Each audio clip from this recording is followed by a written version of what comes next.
Welcome to LOA Today. Walt Thiessen and life coach Cindie Chavez here. Today is Wednesday, May the 2nd, 2018, 8 a.m. Eastern Time, your first daily dose of happy for the day. And we're off to another rousing start with the weather. I mean, I always like to talk about the weather first, mainly because I like spring. Although this spring is turning out to be kind of a typical New England spring. 1 minute it's cold, and today it's going to be reaching 90 degrees. So once again, the weather can't make up its mind what it wants to be. Well, tell me this, Walt, do you guys have like a lot of high humidity there? Not normally this time of year. I mean, during the summer we do. I haven't checked to see what the humidity is for today, but no, we usually don't get the high humidity until like June. I mean, it has been known to show up in May. Sometimes it waits till July, but April would be pretty early. So, I mean, if we got the high humidity today, it would be a surprise. Well, that makes the 90 degrees a little easier. Oh, yes. Yes. And the other thing that makes it easier is we're going to get a bike ride in, but we're going to do it this morning while the temperatures are in the 70s. So that makes it much easier. Right. Right. You have to start planning things that way. I know here when we get those days where we don't get too many, but we get a few where it's still chilly in the morning. So if you're getting up and leaving and going somewhere, it's like, oh, it's so nice and crisp, and you want to put on the sweater and a pair of boots, and then you're out in the car and it's noon and suddenly it's 90 degrees and You're completely not dressed right. So same thing here. Today, I think the low this morning was like 50 degrees, and by 2 o'clock it's supposed to be 90. So that's amazing. It's a big swing. A big jump. Yeah, it is. It's a huge jump. Yeah. And apparently it's just today, it's supposed to start cooling down over the next few days. So, you know, as long as it gets back to the point where we're mostly in the 70s, I'll be happy. That's my sweet spot. That's my happy place to be. You're going to be happy anyway, though. You know that. Well, that's true. Yeah, but I like to look for extra reasons to be happy. You cannot have too many reasons to be happy in my book. Beautiful weather definitely goes in that category. Absolutely. It just enhances everything, and I'm always glad for it too. So we're supposed to get up into the high 80s. So I think you're going to have maybe a hotter temperature than we do down here. That's unusual. That's crazy. Wow. Yeah. It's been really weird the last few years. I mean, it's like the whole country kind of gets tipped upside down periodically or something like that. Yeah, well, I keep saying, you know, I don't want to focus on why this may be happening with the weather, because that's disturbing. So I'd rather focus on how nice the weather is and what we can do to, you know, balance it out, keep it that way. Oh yeah, absolutely. And I honestly don't think there's anything to worry about where weather is concerned. I think the weather's going to be great, and I know there are people who get worked up about it. I don't get worked up. I mean, I just don't buy into all that hysteria. I partly because I don't want to fuel it, and partly because I just don't buy into it. It's like, that's not part of my consciousness. Sorry. I think it's important that we work not to get, you know, worked up or too hyped up over anything, but that we recognize that, you know, when we are focused on the problem and not the solution, because there's plenty of problems to focus on. Oh, yeah. And the problem is sort of, you know, it's like any other contrast. It's the thing that gets our attention, but then we need to learn how to pivot to putting our attention on the solution. Mm-hmm. And I mean, that's one of the things that, you know, that coaches learn right off the bat when we're learning coaching is to be solution focused. Yeah. Oh, sure. Yeah. In fact, but it's the problem that gets our attention, whatever it is. Right? Well, of course, yes. Well, that's what problems are for, right? To get their attention. In fact, it used to be, my credo used to be, there's plenty more to worry about. I don't need to worry about that. Now my credo is, I don't need to worry about it, period, because I don't need to worry about anything. But the idea is, what am I worrying about? And that's the main thing. There's nothing to worry about. Just stop worrying. Go on to something that's more productive, like feeling good. And it goes with, what do you want? What do you want? Yeah, that's right. What do you want? I think about, especially with some of what we're going to talk about today, I think about Florence Scovel Shinn saying, you know, if you have a plan A and you make a plan B, you're going to need plan B. Right? And I don't think that that's 100% etched in stone, but a lot of times when we start putting our focus on the things that could go wrong, we're just lining ourselves up with that's that just possibility. it. Yeah, it isn't so much the planning. I mean, that's what the next section is about. You're right. It's about planning. But the planning isn't the problem. The problem is, how do we feel about what it is we're planning for? Yes. I keep bringing myself back to that. This morning, before the show, I was in here and I saw a part that I wanted to highlight, and my highlighter was out of highlighting ink. Oh, no. Disaster. So I had to get up and go out of the office and go find, I had to find another highlighter because it's important. Pens and highlighters, See, that's how we know we're having a good day. When the worst thing that happens is that the highlighter runs out of ink. Right? Right. I mean, it's so funny. And so he said to me, "Oh, what are you doing?" I said, "My highlighter's out of ink." He just started laughing and said, "This would be the worst nightmare for you, a world with no highlighters and no pens." And it's true. It's true. So in other words, your ideal hell, so to speak, would be a place full of books with no highlighters. Oh my goodness, that's terrible. I thought you were going to say a place with no books. And then you said no books. I was like, oh no, that's a good. Oh no, full of books with no highlighters. Right. That would not be good. It's like the old joke about the golfer's hell. That's where they have all these beautiful golf courses and beautifully manicured greens and golf clubs and everything else, but no golf balls. Sometimes it's the little things. It's the little things. Make a difference. Oh my goodness, that's so true. Goodness. Well, I'm happy for all the little things in my life that make my life better. Absolutely. Like highlighters and maybe an occasional golf ball. I don't know about that. Well, you don't have to like the golf balls. That's all right, because that's for other people. It doesn't have to be your thing. Not my thing. No. It's not my bag. That's right. What is your bag is this book, The Money and the Law of Attraction, because we've been getting a lot out of that. Both of us have. And I'm glad that we're doing it again, because it's been a while since I read it. And I forgot how much really good advice it has in it. I mean, I knew it had a lot of good general advice, but I'd forgotten the specific stuff that they talk about where money is concerned. And that's the part that we've been looking at the last few days. So this is good stuff. Yeah. You said, you didn't remember how much good stuff was in it. Do some of the things that you're reading that you do remember, do they seem different now? I don't think they really seem different. I think my perspective seems different. I mean, I suppose one is just another way of saying the other, but I just feel like my perspective has changed, and it has changed for the better. So when I first read this, God, when was it? 5-6 years ago, something like that. And when I first read it, I was in a really rough place emotionally and financially, not surprisingly. And so, I mean, I was reading it like every single page. I'm looking for the final answer. Where's the final answer? Zipping through. Okay, it's got to be here. Well, that sort of touches on it. Maybe it's the next page, And this time around, I'm feeling much more calm and much more relaxed about it. So as we're doing this section by section, I'm thinking, oh, wow, yeah, that's really good. Oh, wow, that's really good, too. Oh, wow, that's really good. I'm experiencing it differently. That's why I said my perspective is different. Yeah. So, that's the truth of it, isn't it? It's that we're different, not that the book changes. Yeah, right. The book doesn't change. Well, I often tell people, even people that take some of my courses and come back and take the course again, that sometimes if I run a course again, I will say, there's not a lot in the course that has changed, but you've changed. So it's going to be like a different program to you. Exactly.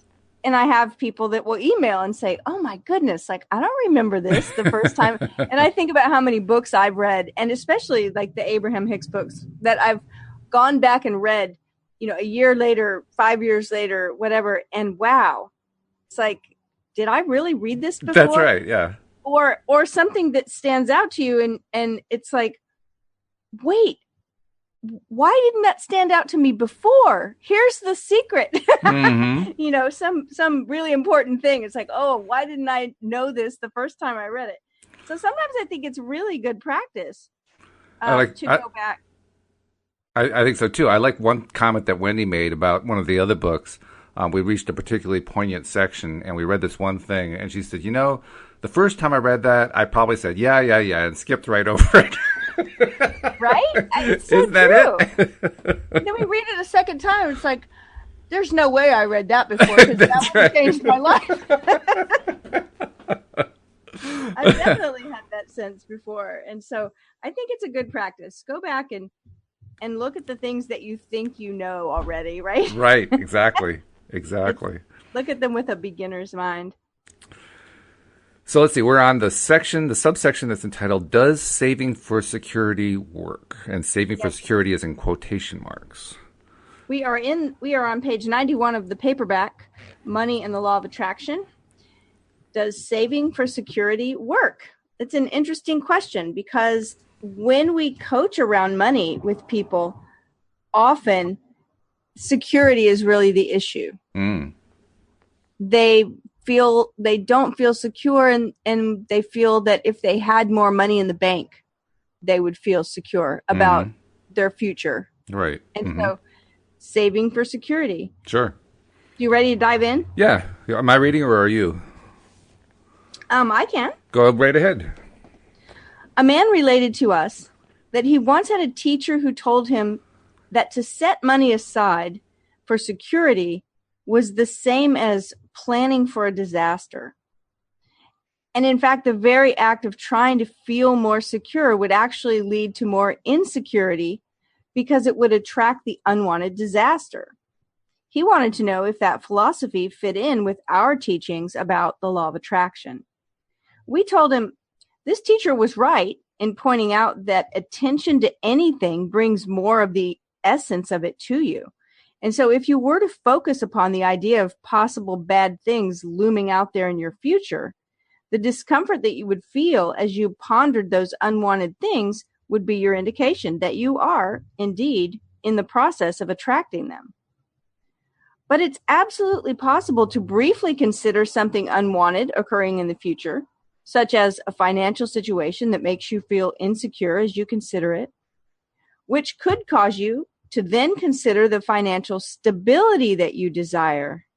And as you focus upon the security that you desire, you may very well be inspired to an action that enhances that state of security. So we've been given a 3-step process. The first step avoid focusing on the bad stuff. Just notice it briefly, just long enough so you can go to step 2, and don't spend any more time on that step 1. And then step 2, before you even consider actually taking the action, because that would be step 3, step 2 is where you focus on the desire that you have instead, which in this case is stability. So first step, I don't want to feel insecure. Second step, I want stability. Third step, now I take my inspired action. Yeah, and what hit me there is that the focus upon the stability, or as we've been talking about, this idea of pivoting, which is exactly what this is. Right. That the focus on what is wanted, in this case, stability, is actually the thing that inspires the action. Mm-hmm. Yes. So we can't take inspired action from the place of focusing on the insecurity or focusing on whatever it is we don't want. Isn't that interesting? Because that's not the way we would normally think of it, is it? We would normally think, well, I feel insecure, so I got to take inspired action. But by definition, that's not inspired. Well, it's badly inspired. Let's put it that way. Well, it's, that's the difference that I draw between motivation and inspiration. Okay. It's like, right? It's like, I'm really motivated to fix this because of this thing that I don't want that's happening. And so, sometimes it's just motivation, but inspired action is, in my book, so much better. It feels better. It's easier. It flows better. And inspired action often leads to those really interesting kind of synchronicities that aren't just fun, but actually have a lasting quality to them. One time I was given the assignment of putting together a program in Baton Rouge. There's a women's program that lasts like a month long with all these things that are happening all over the city every year. And one year I was on this committee and I had been given the job of putting together a program. And I just was sort of daydreaming about what I'd like to see happen. And a person that I knew just popped into my mind, and she's a writer. And I thought, oh, that would be cool to have a group of writers like talk about their writing or read essays or something. And it wasn't, I was driving in my car thinking about this, and see, I wasn't focused on the problem that suddenly we had an extra spot and we had to build some program. I was focused on what would it be like to have something really cool, like we could do it in an art gallery and it'd be really nice and fun. And I got out of my car and went into the store I was going into and ran right into this person that had popped in my head. And I hadn't seen her in a long time. And I said, I was just thinking about you. What do you think? Can we have coffee or talk about this later? Yes. And you know, that program has been going on for the past 10 years every year. No kidding. Wow. Fantastic. And it was so easy. And everyone was saying, great job. And I was like, what did I do? Like, I didn't do anything, right? It was easy because it was inspired. Yes. And, you know, at the time, looking back now, I realize, well, this is how we get to inspired action. We focus on the outcome we want. Mm-hmm. It's the actual focus on the desired thing that creates the inspiration. That's a beautiful thing. I love the fact, too, that you differentiated between the problem and the solution. Because, as you know, that's something that I've had a bit of a bugaboo about, and have been learning how to move away and transition away from being the person who solves problems, because all the attention to problems tends to bring more of them into my life, and I don't like that very much. When I solve the problem, I want to be done with the problem. I'm done. Right. But the problem, of course, is if I keep focusing on the problem, I get more problems. So that's why it's so beneficial to focus on solutions. But the reason that I think that's an important point is when we're focusing on solutions, ultimately what we're focusing on is what we want. And the reason I think that is important is when we're focusing on what we want, we're focusing on ultimately our highest desires.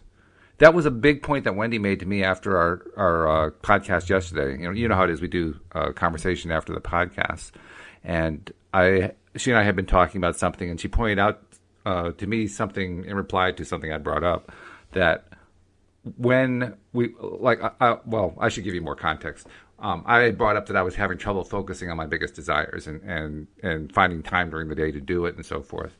And she pointed out that what I might want to do, because I have this tendency to focus heavily on problems, and say, basically to myself, instead of focusing on problems, I want to focus on my biggest desires. I want to get really excited about those.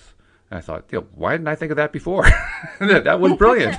Of course, that's what I should be doing, but it hadn't occurred to me, So. Well, I think it has to do with, we've talked about it so many times, but I really think it's important to remember that our brain actually creates neural connections that sort of fire on autopilot.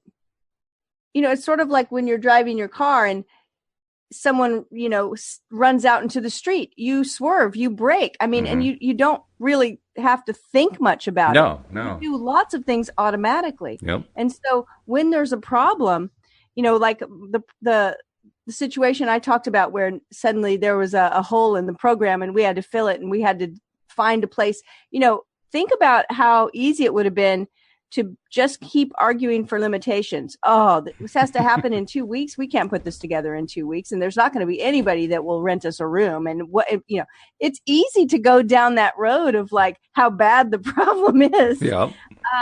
And that's the road we often go down. And I think it's because it's kind of automatic sometimes. So the more we learn how to pivot and recognize that it's actually a feeling we can recognize in our body when we're going down that automatic road of doom. Yeah, right.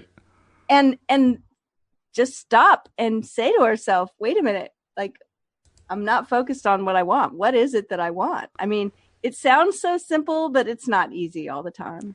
And you said something else that really grabbed my attention for a moment. You said it's so easy for us to focus on this negative stuff. And I'm thinking to myself, no, it's not. It's actually a lot of work, but we do it anyway because we're so drawn to it that we figure it's easy.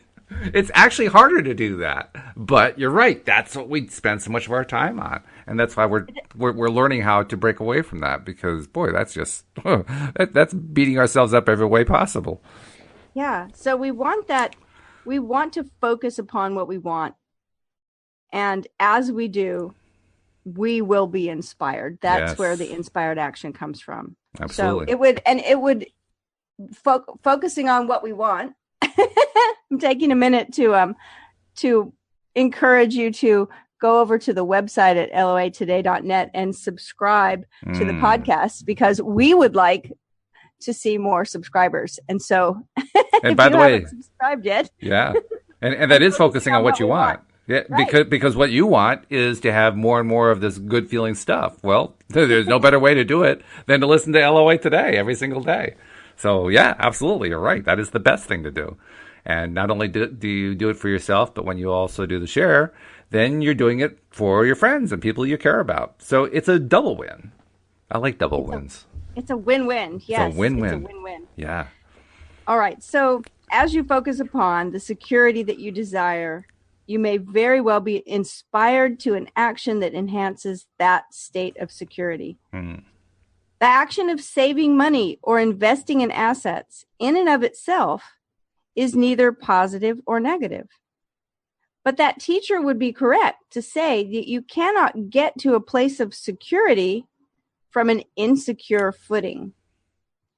And this is in italics. Our encouragement is to use the power of your mind to focus upon the good feeling security you seek, and then take whatever positive action that is inspired from that place of feeling good. Anything that feels good to you is in harmony with what you want. Anything that feels bad to you is not in harmony with what you want. It's truly as simple as that. It's unbelievable how simple that is. And it's also unbelievable how much we skip it. It's just amazing. I mean, yeah. I definitely want to be focusing exactly the way they say. Anything that feels good to you is in harmony with what you want. There's where I want my focus. That sounds so simple. It is simple. And it also can get complicated and confusing sometimes when we feel something and are unsure of how to identify it. Mm-hmm. Right? True. Like Yep. something that feels bad. Like the idea of intuition. Sometimes intuition feels like fear. Mm-hmm. Right? I mean, if I start to open a door and something inside me says, no, don't do it. It may not feel good. Well, this explains it right here, because it doesn't feel good because it's whatever's behind that door is not in harmony with what I want. And I should listen to that. Yeah, right? There is that side of it. There is that side of it. The only tricky part here, and maybe this is worth looking at for a second. The tricky part is that it is possible to see such an intuition as a sign going forward that, oh, I've been on the wrong track, and oh, this terrible thing is about to happen, and so forth. In other words, we can get wrapped up around the negative intuition.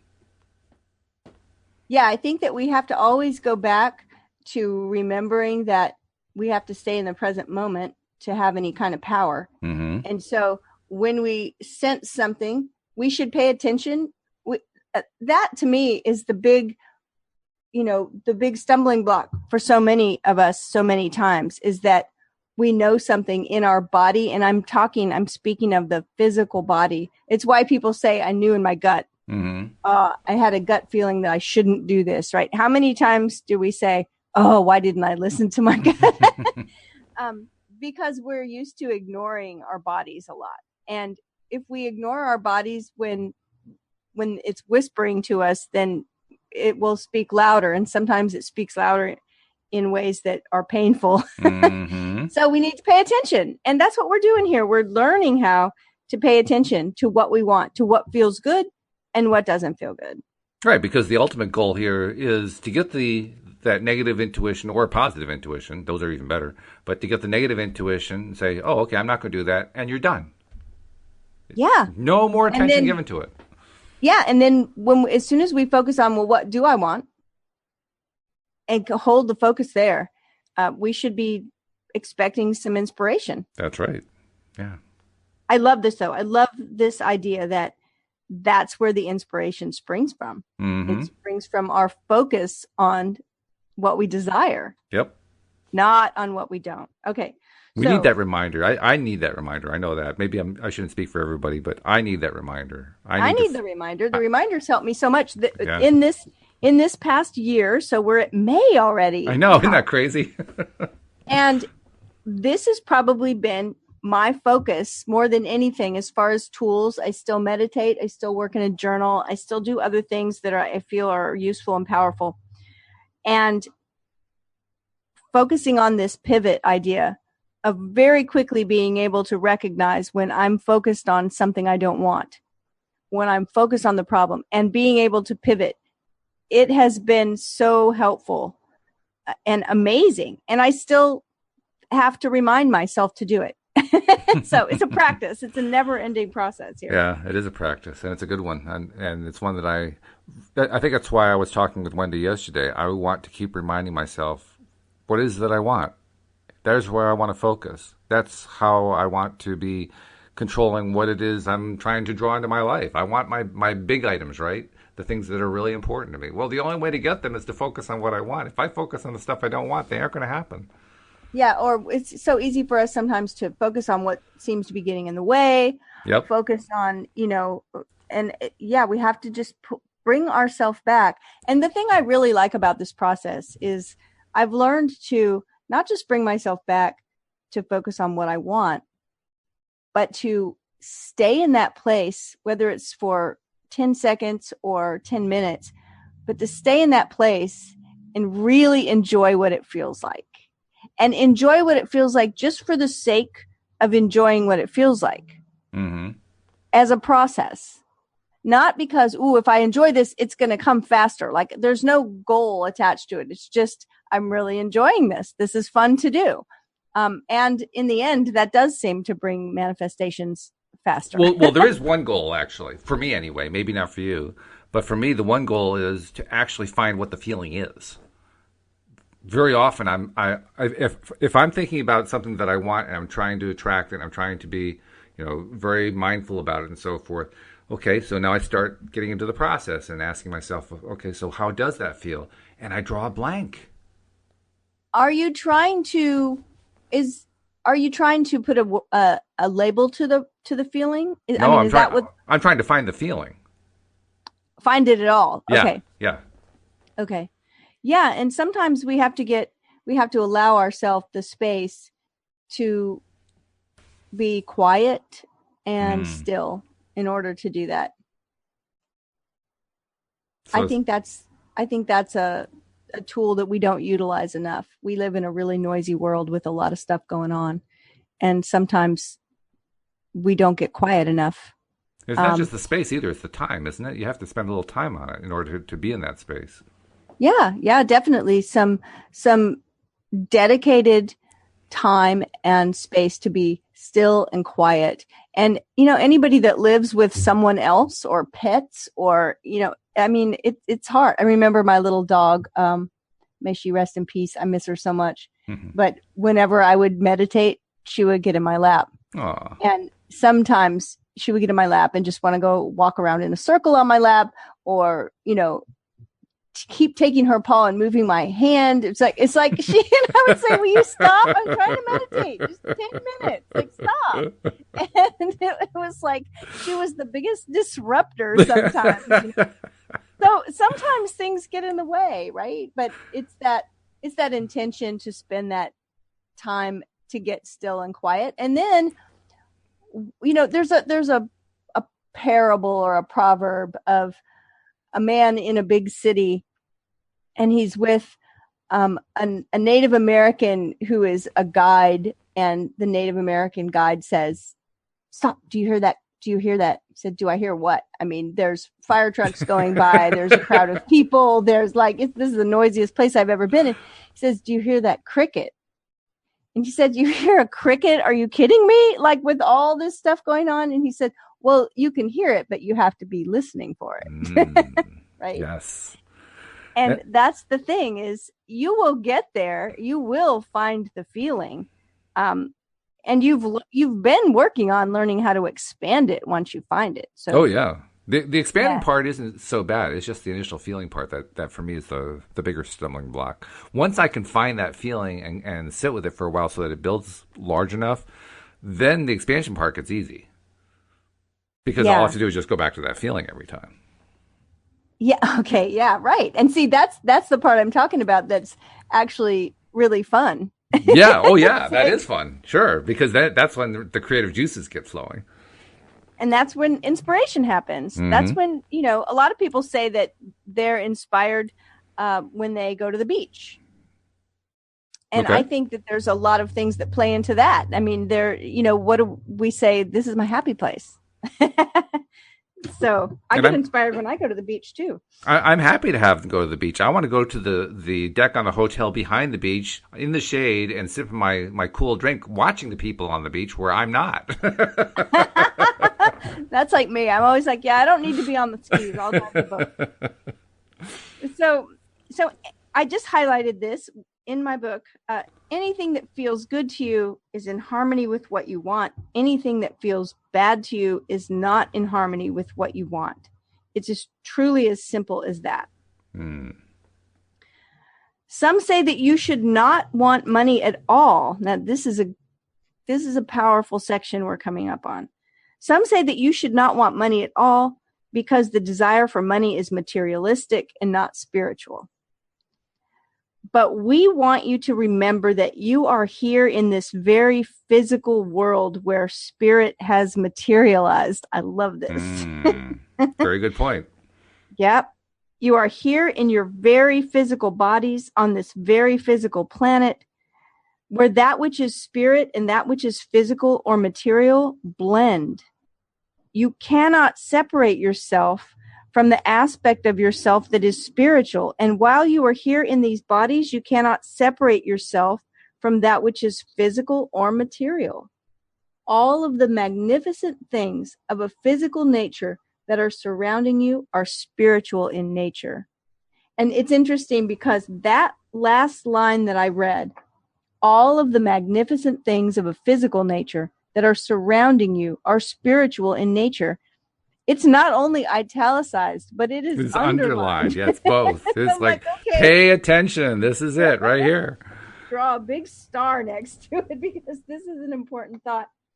I really like this idea because it is part of my personal belief system that I don't really believe in separating the two. The secular world, so to speak, and the spiritual world. I just have the world that I have, and it's all there. Yeah, I agree with you. I've actually felt this way pretty much all my life. In fact, this was one of the many things that drove me away from organized religion, because there were so many in organized religion who argued that the money is the root of all evil and all that kind of thing. And right. I thought to myself, that's just nuts. I mean, I couldn't buy into it for even a second. I tried because at one point I was very indoctrinated. I was trying very hard to be a good churchgoer and all that kind of thing. I really tried to buy into it, and I couldn't do it because I knew deep down it was just completely wrong. It was just completely misguided. So when you read the part that says, some say that you should not want money at all because the desire for money is materialistic and not spiritual, there was like this core of my being that just shook with, get that off of me. I can't take that. Well, I think the interesting thing is that in the LOA community, I should say, or in the circles that follow this kind of teaching, there are a lot of people who would consider themselves very spiritual as well. Oh, yeah. I mean, these are considered spiritual teachings on some level, right? Yep. And so we have a lot of people that may be coming from a religious background, Oh, yeah. or some other spiritual practice, Very definitely. and having a real issue with because there's that idea that they want to do the right thing and not the wrong thing. And so many of us got brought up with ideas about having money being over in the wrong thing category. Mm-hmm. And the more you have, the more wrong you are, right? Yes. Oh, yeah. I mean, this is just a thought that's out there that's sort of taken on a life of its own, I think. Mm-hmm. And so these teachings are really important. And going back to what we've said over and over is that my poverty does not help other poor people. Right. My sickness does not help someone else be well. And more to the point, it's that if I believe that money is anti-spiritual, if I believe that it's evil, if I believe in any of these negative qualities that are often associated with money, I am guaranteeing I will not have it. I am creating my poverty mentality. You will hold it away from yourself. And in the instance that it does come to you, you will get rid of it as fast as you can. And you will do so in pain. Usually, yeah. Because you can't tolerate having that horrible, filthy lucre around. Right. So this is a really freeing concept. Yeah.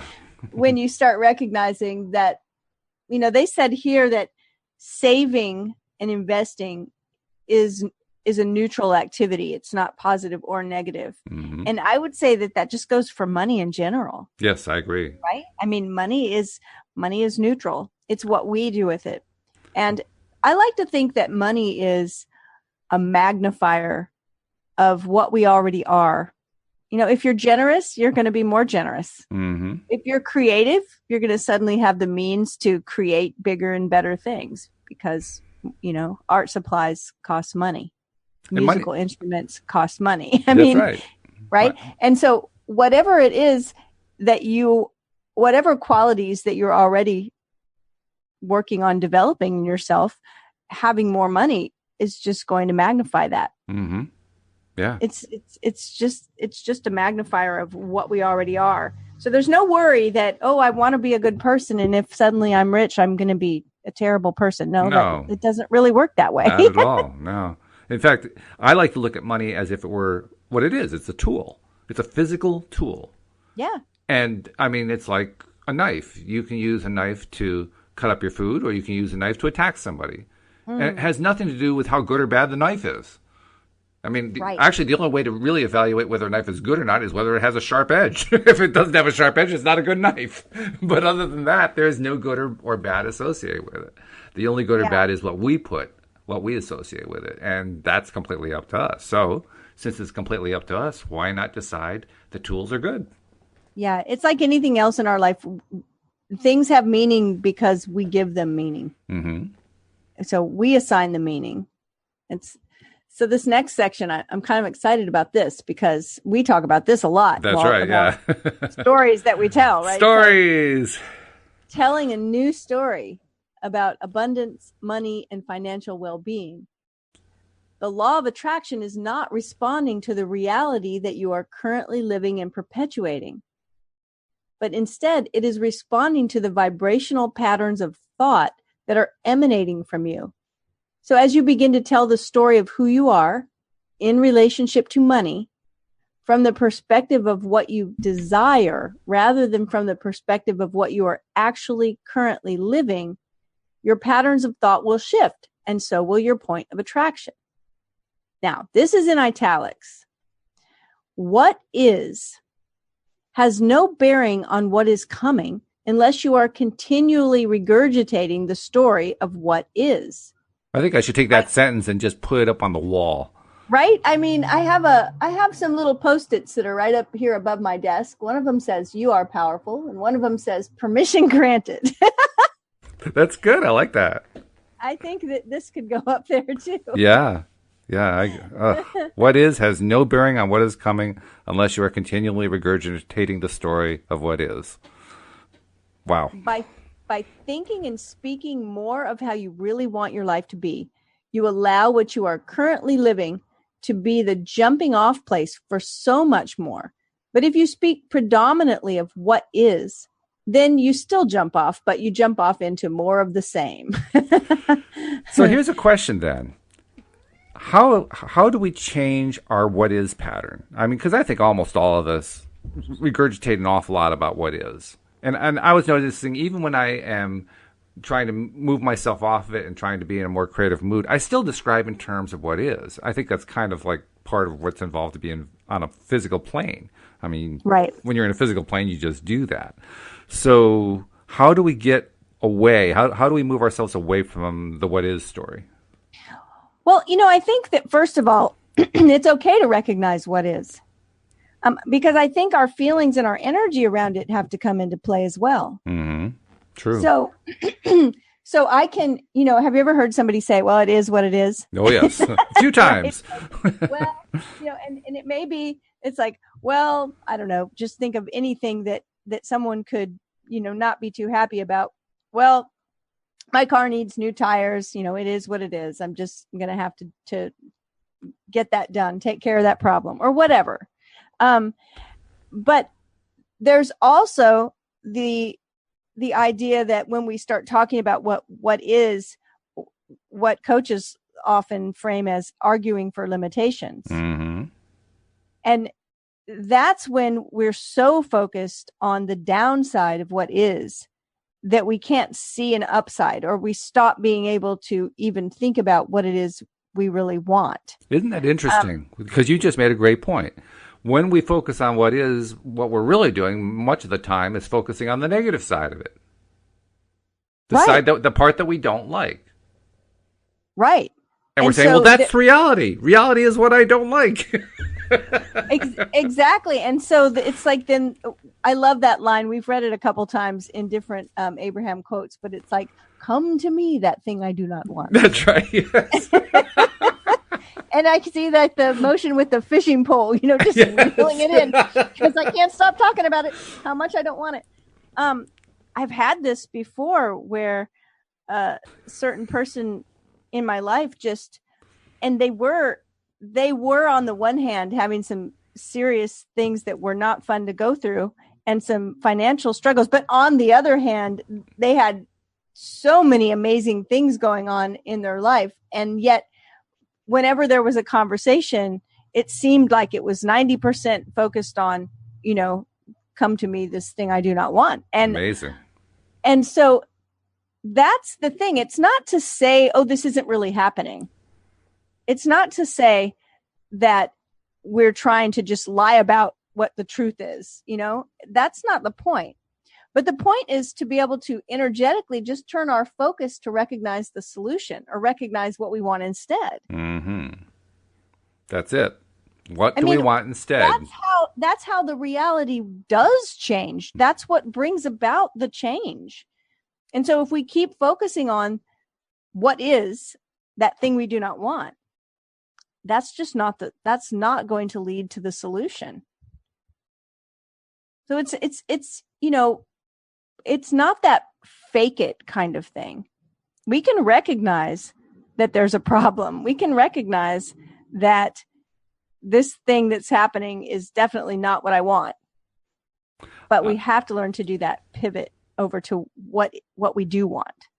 I'm just realizing there is I won't call it a flaw, but there's a difficulty with the English of it. Because the English of it is, we say, well, it's what is. But the difficulty is what we're calling what is actually just the stuff that we don't like in what is, ignoring the stuff that we do like. So how do we come up with that rampage of appreciation idea? Right? Yeah. And I know some people that are really good at doing this. and it's really, it lifts the vibration of everyone in the room. Oh, yeah. To hear someone do it, right? Absolutely, and it doesn't mean that suddenly all of those problems that you were focused on suddenly aren't there. It's that your focus isn't on them. Because look at all the things that are going right. Look at those things. There are a lot of things that are going right.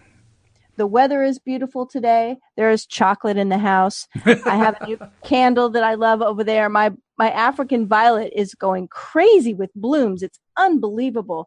I have electricity in my house today. Isn't that wonderful? And I have running water, and I have food in the refrigerator, and I have blinds in my office that I can close if I need privacy, and I can open them if I want to see out and see the birds outside. I have birds outside, and my bird feeder is full of seed. It's amazing. The birds come and visit me.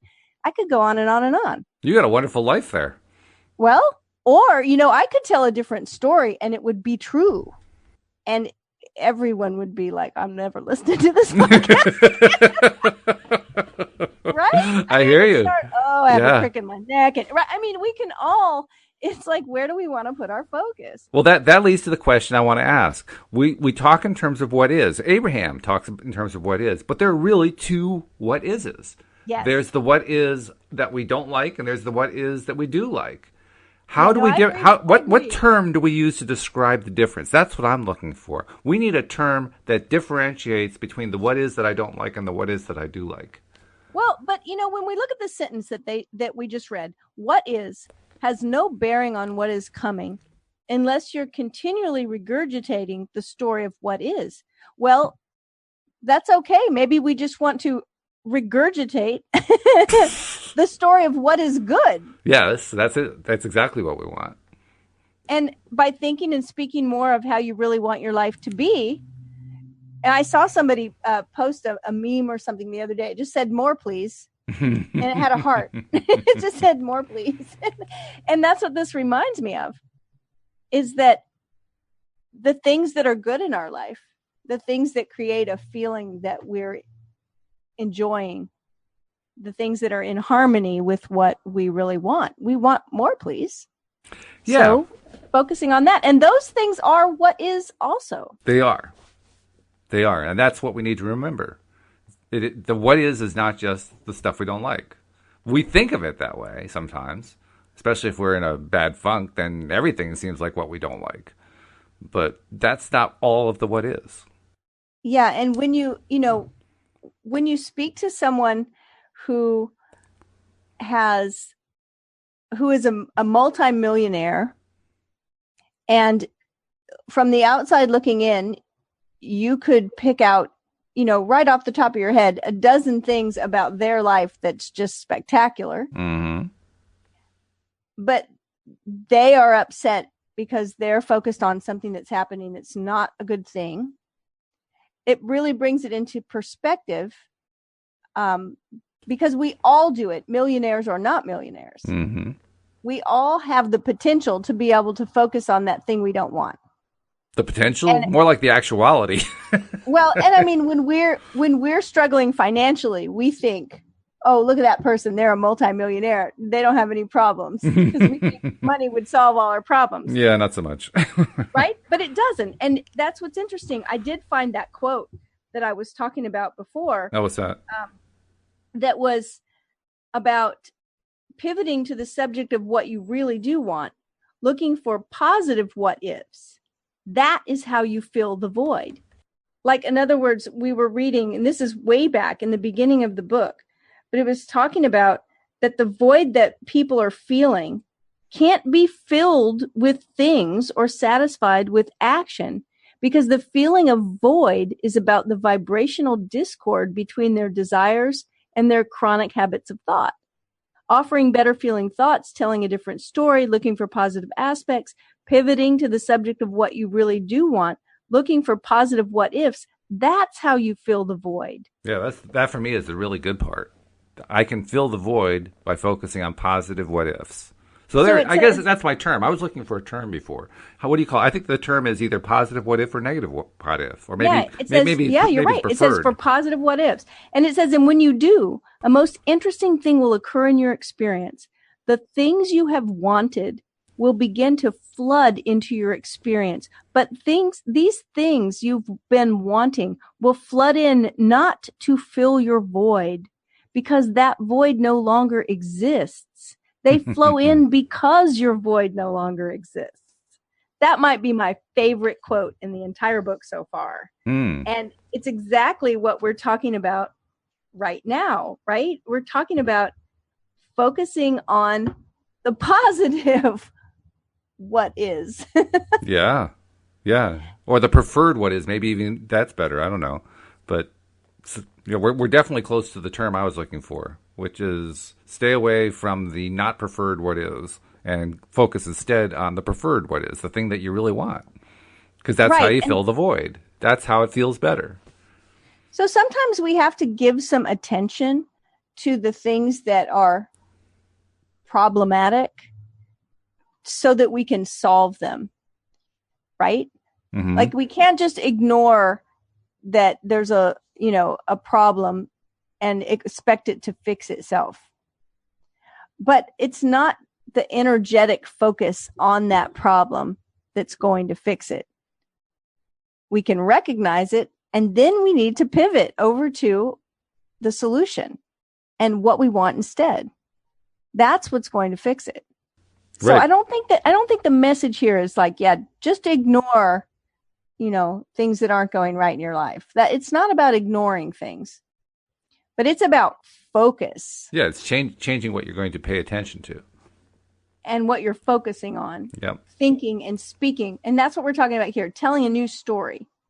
So thinking and speaking more of how you really want your life to be. Mm-hmm.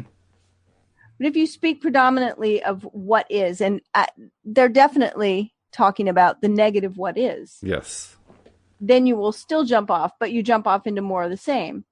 But that's okay if we're focusing on the positive what ifs. Yeah, if you're focusing on the positive what ifs, you're saying, I want more of that. That's good. Let's have that. So it says, so consider the following questions, letting your natural answers flow in response to them, and then read some examples of what your new story regarding money might sound like, and then begin to tell your own new and improved story of your financial picture, and watch how quickly and surely circumstances and events will begin to move around you to make your new story a reality. Ooh, so we're going to get a rampage. This is good.